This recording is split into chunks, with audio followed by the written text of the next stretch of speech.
سید سلیمان ندوی کا نام اہمیت کا حامل ہے۔ اس کا مطلب یہ ہے 19ویں صدی کے آخر میں، دیکھیے صدی 100 سالہ زمانہ ہوتا ہے، یعنی 100 سال کا جو عرصہ ہوتا ہے، 100 سال کا جو وقت ہوتا ہے اسے ہی صدی بولتے ہیں۔ 19ویں صدی کے آخر میں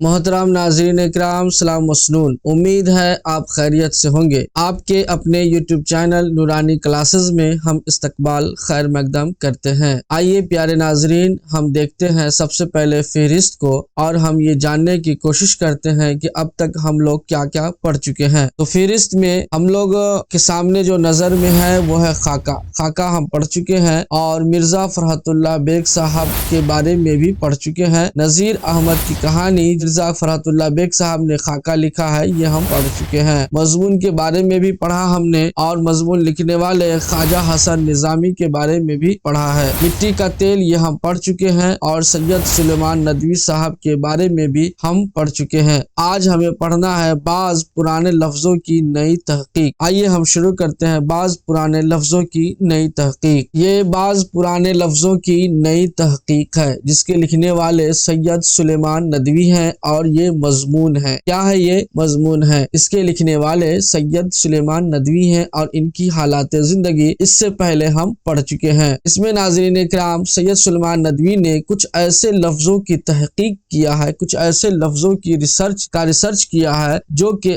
آج کے دور میں یہ استعمال نہیں ہوتے ہیں، اور ہوتے بھی ہیں تو بہت کم استعمال ہوتے ہیں۔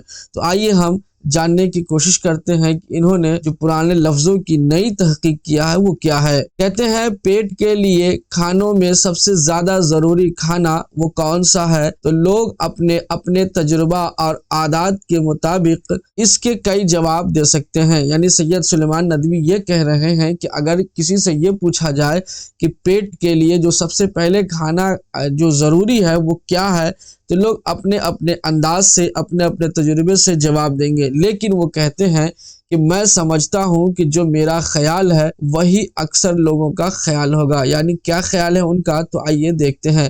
یعنی یہ کہ کھانوں میں سب سے زیادہ جو ضروری کھانا ہے وہ ہے ناشتہ۔ کیسے؟ تو کہتے ہیں صبح سویرے اٹھ کر منہ میں کچھ پڑ جانے سے سارے دن کے لیے ڈھارس بن جاتی ہے، اور یہ کہاوت بھی ہے کہ جب آپ صبح میں کچھ اپنے منہ میں ڈال لیتے ہیں تو پورے دن آپ کو ایسا احساس ہوگا کہ گویا کہ ہم نے کچھ کھایا ہے، اور آپ کو بھرا بھرا پیٹ معلوم دے گا۔ یعنی آپ کو اس سے ذہنی طور پر تقویت ملے گی، طاقت حاصل ہوگی۔ کہتے ہیں کہ یہ عجیب بات ہے کہ ناشتہ کے لیے اکثر زبانوں میں بھوک توڑنے کی اصطلاح بن گئی ہے۔ یعنی اکثر لوگ یہ کہتے ہیں کہ چلو اب بھوک کو توڑا جائے اور ناشتہ کیا جائے۔ میں 2 زبانیں جانتا ہوں۔ سید سلیمان ندوی کہتے ہیں کہ میں 2 زبانیں جانتا ہوں، ایک پورب کی اور ایک پچھم کی۔ یہ پورب اور پچھم کی کون سی زبان ہے؟ تو آئیے دیکھتے ہیں۔ کہتے ہیں ایک عربی اور ایک انگریزی، یہی پورب اور پچھم کی زبان ہے۔ کہتے ہیں دونوں میں یہی بات ہے۔ کیا بات ہے؟ تو کہتے ہیں اس سے سمجھتا ہوں کہ اور زبانوں میں بھی کچھ ایسا ہی حال ہوگا۔ کیسا حال ہوگا؟ تو کہتے ہیں کہ عربی میں اس کو فطور کہتے، کس کو؟ ناشتہ کو فطور کہتے ہیں، اور اس سے مسلمانوں کا افطار نکلا ہے۔ یعنی افطار بھی ہم اس وقت کرتے ہیں، یا اس کھانے کو ہم افطار کہتے ہیں جس سے کہ پورے دن بھر کا ہم بھوکے ہوتے ہیں، اور جو شام کے وقت میں، غروب آفتاب کے وقت میں جو ہمیں کھانے کو ملتا ہے اسے ہم افطار کہتے ہیں۔ یعنی اس وقت بھی بھوک توڑنے کی اصطلاح افطار کا لیا گیا ہے۔ اس کے بعد کہتے ہیں کہ جس سے افطار کرے اس کو افطاری کہتے ہیں۔ یعنی کہ جس کھانے سے، جس پھل سے، یا جس پکاون سے، یا جو بھی چیز سے اگر ہم افطار کر رہے ہیں تو اس کو ہم لوگ افطاری کہتے ہیں۔ کیا کہتے ہیں؟ افطاری کہتے ہیں۔ فطور کے معنی توڑنے کے ہیں۔ فطور کا معنی کیا ہے؟ توڑنا۔ کہتے ہیں یعنی روزہ کی بھوک کو توڑنا، یہ ہمارے افطار بن گیا ہے۔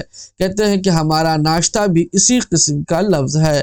فارسی میں اب سید سلیمان ندوی بتا رہے ہیں کہ آپ نے عربی میں تو دیکھا کہ ناشتہ کو یعنی ناشتہ بھوک توڑنے کو فطور بولتے ہیں اور اسی سے ہی افطار نکلا ہے جو کہ مسلمانوں کے یہاں رائج ہے۔ اب کہتے ہیں کہ فارسی میں اس کا معنی اس سے بھوکے کے ہیں، یعنی ایسے بھوکے کے، ایسے وہ شخص جس کو بھوک لگی اور وہ ایسا بھوکا ہو جس نے صبح سے کچھ نہیں کھایا ہے، یعنی یہی فطور کا جو معنی ہے فا تا وا را، یہ حرفوں کا جو مجموعہ ایک لفظ ہے، اسی لفظ کا جو معنی فارسی میں اگر دیکھا جائے تو ایسے شخص کو کہا جاتا ہے جس نے صبح سے کچھ نہیں کھایا ہو۔ یہ معید الفضلہ اور برہان قاطع میں یہ باتیں موجود ہیں، یہ دونوں کتاب کا نام ہے۔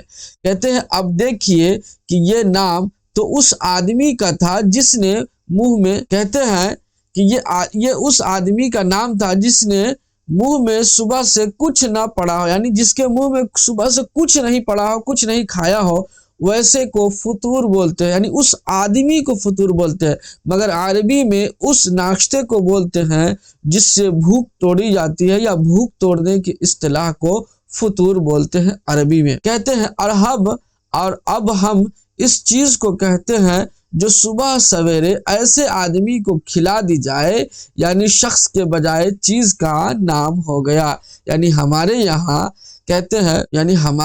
کہتے ہیں کہ ایسی چیز جو صبح سے کچھ نہیں کھایا ہو اور وہ کھلایا جائے تو اب وہ آدمی کو فطور نہیں بلکہ اس سامان کو، یعنی اسی کو افطاری کہتے ہیں۔ کس کو کہتے ہیں؟ افطاری بولتے ہیں۔ اب یہ ہے کہ اس معنی میں ایک اور لفظ ہے، کیا ہے تو کہتے ہیں نہار۔ نہار کیا ہے تو کہتے ہیں کہ آپ بولتے ہیں، یعنی سید سلیمان ندوی کہتے ہیں نہار منہ، یہ بھی فارسی ہے، مگر دیکھیے کہ فارسی ہندوستانی سے ایسا مل گیا۔ ہندوستانی کیا مطلب؟ یہ ہندوستانی جو بولا جا رہا ہے یہ ایک زبان ہے جس کو آج ہم جانتے ہیں اردو سے۔ کس سے جانتے ہیں؟ اردو سے۔ اسی اردو زبان کو انگریز کے زمانے میں ہندوستانی نام رکھا گیا تھا اور اس کے بعد نام بدل کر کے ہندوستانی سے اردو نام رکھا گیا۔ کہتے ہیں کہ یہ فارسی اردو زبان میں یعنی ہندوستانی زبان میں ایسے مل گیا گویا ہندوستانی ہی ہے، یعنی اس کی اصلیت نہار ہے۔ یعنی ہم لوگ جو نہار بولتے ہیں، یہ نہار اصل میں فارسی میں اگر دیکھا جائے تو نہار ہے۔ کیا ہے؟ نہار۔ نا یعنی نفی کے لیے، نا یعنی نہیں، اور ہار کہتے ہیں غذا کے معنی کو۔ ہار کس کو کہتے ہیں؟ غذا کے معنی، یعنی نہار جسے کوئی ہار نہیں ملا ہو اسے ہی نہار کہتے ہیں۔ اب کہتے ہیں کہ یہ نہار یعنی نہیں کھایا ہوا، یہ برہان قاطع میں لکھا ہوا ہے۔ اب اس سے نہاری یعنی نہاری تیار ہوئی، یعنی کہ دیکھیے لفظ کس طریقے سے بدل رہے ہیں۔ فارسی میں اگر ہم نہار کو دیکھیں تو فارسی میں نہار اصل میں نہار ہے، یعنی نا مانے نہیں، ہار مانے غذا، جو ہم کھاتے ہیں وہ غذا ہے۔ نہار یعنی کوئی غذا نہیں۔ اب اس کو اردو میں اگر لایا جائے، ہندوستانی زبان میں کس طرح رائج ہوا تو کہتے ہیں کہ نہار بنا نہاری اور نہاری سے بنا نہاری، یعنی تیار ہوئی۔ جو صبح کو نہار منہ کھائی جاتی ہے، نہار منہ کا مطلب خالی پیٹ کے ساتھ وہ منہ جس میں کچھ نہیں کھایا جاتا ہے، اور اس کے بعد جب پہلا جو خوراک، پہلی غذا جو جاتی ہے وہ ہے نہاری، یعنی نہار منہ کھائے جانے والی جو چیز ہے اس کو ہم لوگ نہاری کہتے ہیں۔ اور کہتے ہیں کہ لکھنؤ دلی میں یہ خاص چیز ہو گئی ہے، یعنی لکھنؤ اور دلی میں اس نہاری کا کافی ڈیمانڈ ہے، جو بازاروں میں پکی پکائی بہت چٹپٹی مل جاتی ہے۔ یقیناً ناظرین، اگر آپ بھی نہاری کھائے ہوں گے تو آپ کو پتا ہوگا کہ نہاری کس طریقے سے ایک محبوب غذا ہے، ایک پسندیدہ غذا ہے۔ ہاں، یہ الگ بات ہے کہ بہت سے لوگوں کو یہ پسند نہیں بھی ہے، لیکن بہت سے ایسے بھی لوگ ہیں جنہیں نہاری بہت پسند ہے، یہ محبوب غذاؤں میں شامل ہے۔ اس کے بعد کہتے ہیں نہار سے پھر بنا آہار، یاد آیا آہار، یعنی اب نہار سے آہار کیسے بنا، یہ دیکھیے کتنے مزیدار انداز میں سید سلیمان ندوی نے لفظوں کی نئی تحقیق کیا ہے اور اس میں دلچسپی کس انداز میں پیدا کیا ہے۔ کہتے ہیں آہار یہ آٹے کی اس لئی کو کہتے ہیں جو کاغذ اور کپڑے پر اس لیے چڑھائی جاتی ہے کہ وہ مضبوط ہو جائے۔ آپ سن چکے ہیں کہ آہار غذا کو کہتے ہیں جو بدن کو تقویت کا باعث ہوتی ہے۔ کہتے اس سے اس لئی کو بھی کہنے